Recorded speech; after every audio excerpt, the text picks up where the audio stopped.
In the sleepy, dusty town of Natta, Botswana, Thabiso lived a life that had been shaped by heartache and abandonment. Years ago, she had been pregnant with a child fathered by a man named Thabiso. The man had promised her the world, only to cruelly deny his responsibility when the news of her pregnancy broke. He accused her of trying to trap him and abandoned her without a second thought. He never looked back. Thabiso, devastated but resilient, had raised her daughter, Lorato, on her own. She never spoke of Thabiso again.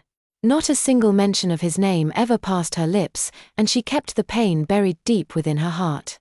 She poured all her love into Lorato, naming her Lorato, which means love in Setswana, as a promise to give her the love and care her father never had. Lorato grew up to be a beautiful, intelligent, and confident young woman, unaware of the dark secret that lay hidden in her mother's past.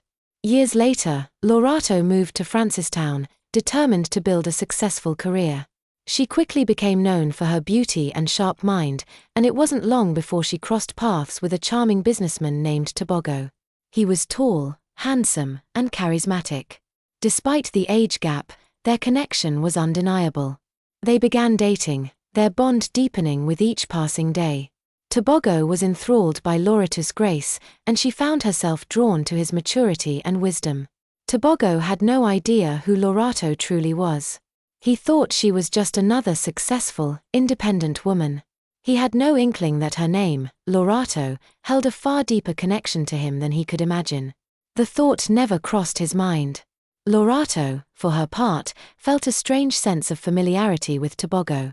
There was something about him that seemed so right, so familiar. But she couldn't place it. Their relationship blossomed, and they began to speak of marriage. Thabiso, already in his 40s, was ready to settle down, and he began making plans for their future.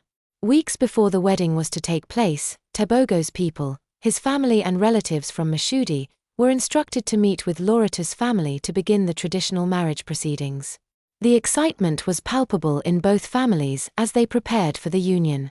Thabiso's people made their way to Natta, where they were greeted with warmth and hospitality. Thabiso's family arrived at Lorato's home, unaware of the devastating truth that lay just beneath the surface. They greeted each other with smiles and pleasantries, completely oblivious to the dark connection between the bride and groom. It wasn't until the traditional marriage rites began that the shocking truth was revealed.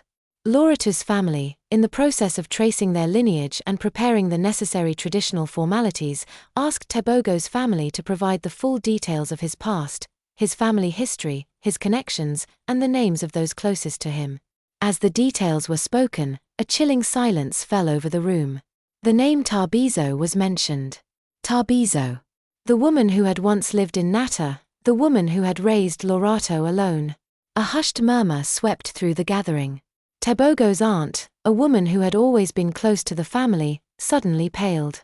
She stood up, her voice trembling as she asked, "Who is this woman?" "This Thabiso." Lorato's mother, Thabiso, had always kept her past hidden, but the older woman in Thabiso's family knew the name. She gasped, a realization dawning on her. Thabiso. That was the woman Thabiso once left behind, she whispered. She had a child, a daughter named Lorato. That name. It can't be. The room went silent. Thabiso's face drained of color as he suddenly understood. His aunt turned to him, her voice filled with disbelief. "Thabiso. Is it possible? Is it possible that this Lorato is your daughter? The daughter you abandoned all those years ago?" The words felt like a slap in the face.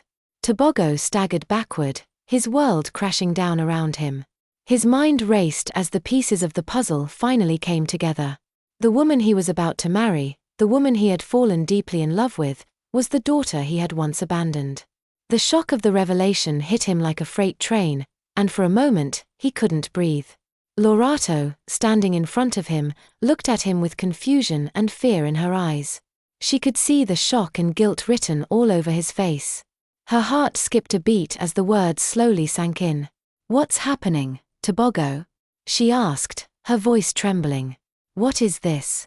What's going on?" Thabiso's aunt spoke again, her voice filled with anguish. "Thabiso, the mother of this girl, was the woman you rejected, Thabiso. Lorato. Is your daughter?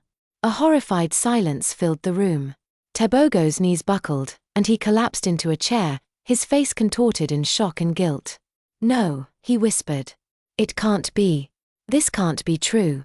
I didn't know. I never knew. I never knew she was my daughter. Lorato stood frozen, her mind reeling. How could this be? She had no idea the man she loved was the one who had abandoned her mother. The realization hit her like a punch to the gut. Her father, the man who had hurt her mother so deeply, was the same man who had now become the center of her heart. The man she had dreamed of marrying, the man she thought she had chosen, was the one she should have despised. Her voice was barely audible as she asked, Thabiso, are you telling me that you are my father? After all these years, you are the one who walked away from my mother? Thabiso, his eyes filled with tears, could barely respond. I never knew, Lorato. I swear, I never knew it was you. I didn't know. I didn't know you existed. The truth hung in the air like a suffocating fog. The family members who had come to celebrate the union now stood frozen, unsure of what to do.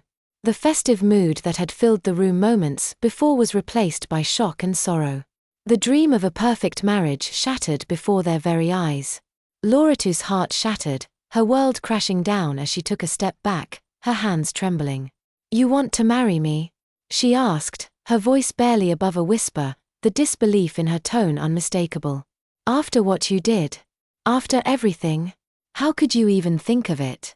How could you want to marry me? Thabiso, broken by the weight of his past, fell to his knees in front of her. I was wrong. I was foolish. I know I can never undo the hurt I caused you and your mother. But I love you, Lorato. I want to make things right. Please. Please don't leave me. But Lorato couldn't hear him. She couldn't breathe.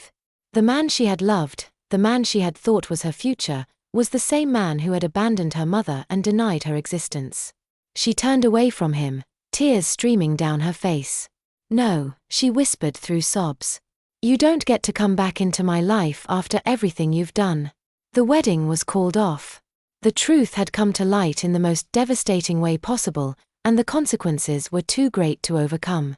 Thabiso's regret was palpable, but it was too late. Lorato walked away from the man who had unknowingly been both her lover and her father, her heart shattered beyond repair. And in the silence that followed, the past remained, a dark, tangled web of deceit that could never be untangled.